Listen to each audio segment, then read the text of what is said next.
Hello all the people of the web. Hope all is good today. I am good. Welcome back to my studio. I'm Paul and this is my humble YouTube channel. Guys, end of January is the time of two things. My birthday and NAMM Show. And of course it makes a wonderful combination, but on the other hand it's maybe the worst time of the year. Why? Because if I have any money left, there's a large chance I'm gonna be stripped down to zero. But anyway, let's see at this year's premieres during the NAMM Show to check out what's the most interesting gear and software I'd like to put my hands on in 2024. And if by any chance you think this channel is a cool place, if you like my studio and my videos, you can always subscribe somewhere here in the corner, you can get notified, you can like this vid and comment on it so that I know what are your favorites in 2024. Let's go!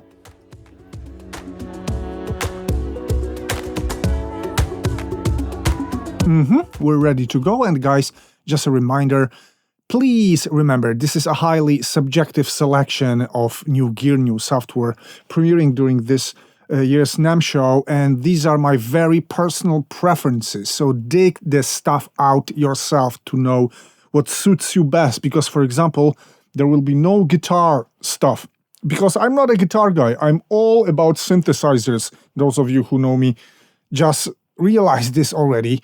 But even if you're a rock musician, I still hope you're gonna spend some time here with me. And guys, here we go with number one. Carnaby HE2 equalizer. And I mean, guys, this series is a threat to my wallet because I want it so bad. This is a rack version of Carnaby equalizer if you haven't heard about this one. It's a harmonic EQ in 500 series that uses only harmonic saturation to shape your signal. Why do I want it? Because I already own Camden EC1 preamp by Cranborne, and it's the best preamp I've ever had, and I probably won't ever sell it. And it's also got something called Mojo. This is a signal saturation in two flavors. And it works and sounds great, simply great. And I've heard some demos of 500 Carnaby EQ, and it's absolutely stunning, amazing. Guys, just take a listen to a couple of things. And this thing takes two rack units, it's stereo, and it's controllable via VST plugin, fully remote also. Which makes it crazy. It's gonna ship in a couple of weeks, and I really want it so bad. And if there's any Polish distributor for this one, I'm gonna contact them. So if I don't buy it, at least I'm gonna have a review of it for you guys. And yeah, this is like number one for me this year. But let's continue. Yes, software world. Oeksound comes with Bloom. There are not too many plugin premieres during NAMM Show, but this one looks really cool. It's multi-band, adaptive tone shaper. So it reminds me of things like Gullfoss, because it can control and even out irregularities in a rough sound, increase warmth, clarity or brightness in a safe and controlled fashion, and so on and so on. It reminds me some sound balancers, exactly like Gullfoss or thwo, and I use Sooth 2 a lot, so this one is a must. And well, I will write for an NFR review to Oeksound, guys, so expect the review of this one, because I'm totally into it, and I'm looking forward to it. Next one. In a crazy world of synthesizers, there's just really one that caught my eye for serious, and it's called Supercritical Redshift 6. It's an analog 6-voice polyphonic synthesizer, fully digitally controllable. Looks like this. This is hardware. And, well, it must be something really, truly special. And Supercritical are known for their Eurorack modules. 3 of them, actually. Supercritical core oscillator is here. Then there's something called Expander, which is a set of new functions for your oscillator. And then comes neutron flux filter. I never tried any of these. I know nothing about supercritical synthesizers, but this one could be a banger. Reminds me a lot of maybe even Mini Freak or Hydra Synth, but it's fully analog. I haven't heard that, but if there's again any Polish distribution of this one, I absolutely want to put my hands on it, especially that the price tag on this one isn't that crazy, right? So yeah, expect a review on my channel as soon as it ships. Next one.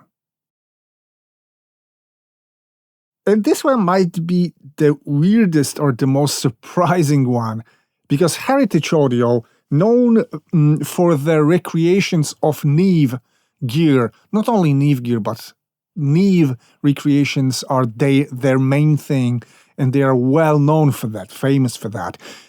Imagine that they started a series of USB interfaces that look like old Neve units and offer Neve-like preamps on them. So i73 series is here, looks like this, there are 3 of them, and it's crazy, it's like visually stunning.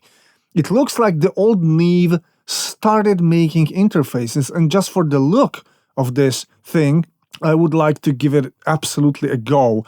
Probably it's also very good, it's got added in, out, it's got 4 outputs, 4 inputs, MIDI input, here's the USB port, and guys, this is probably a new serious player in the market of desktop synthesizers, mainly occupied probably by Apollo units, also with a new huge banger from Apogee Desktop, and some other stuff, and yeah, that could be interesting. I mean, I don't need it in the studio, but I think it could be really cool and competitive. Will I review it?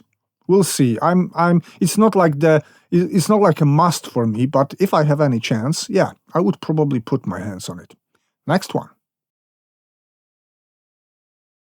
And this one comes from a Polish company, Wes Audio.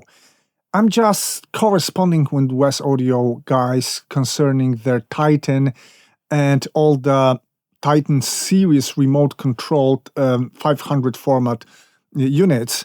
I hope to review them soon on my channel for you, but there comes NGTubeEQ.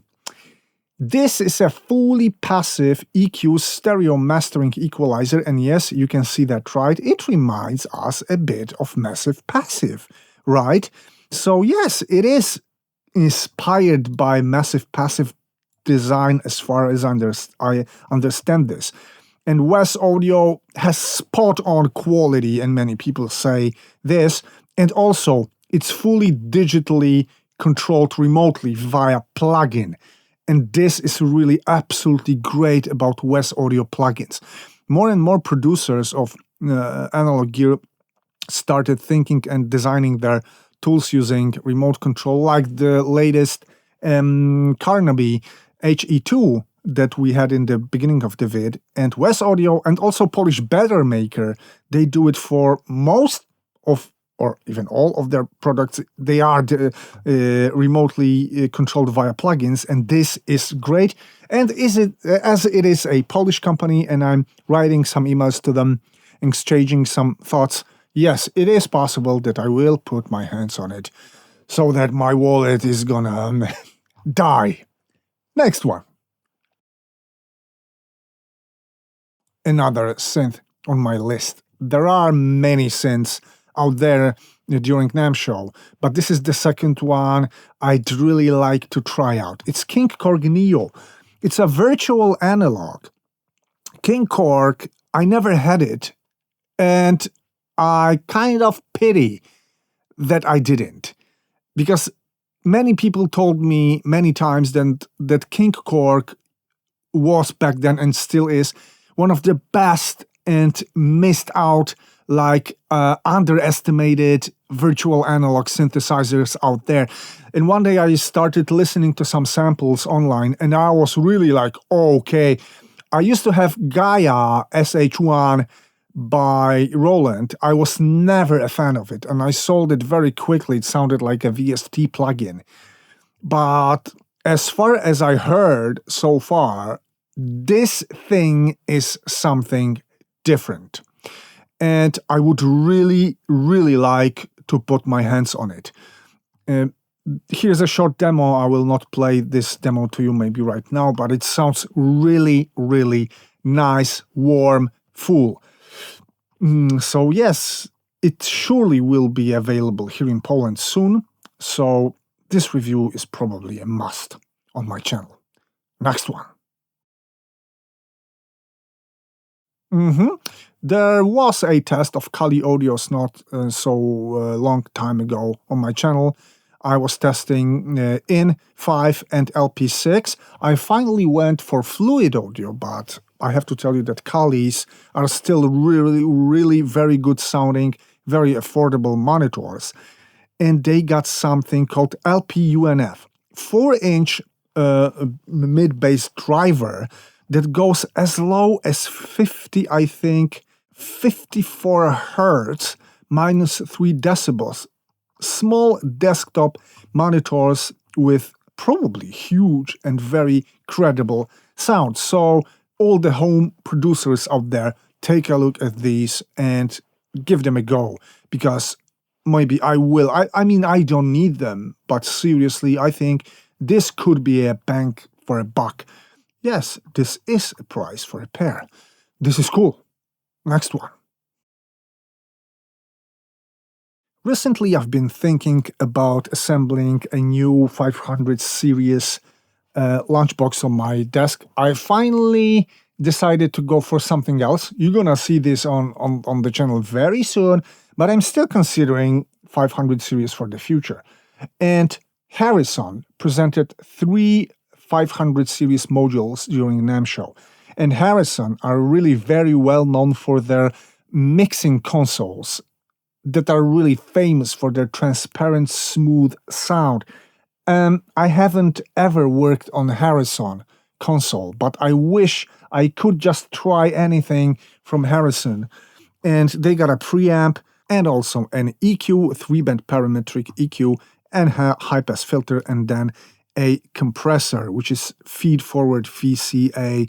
So guys, is there any Polish distribution, maybe Music Tools? I don't know. I'm gonna check it out, because also probably I don't really need it in the studio, but I'd like to take a listen to this famous Harrison tone. And okay, guys, we're gonna end up our list here. This is like a short list of things I'm interested in.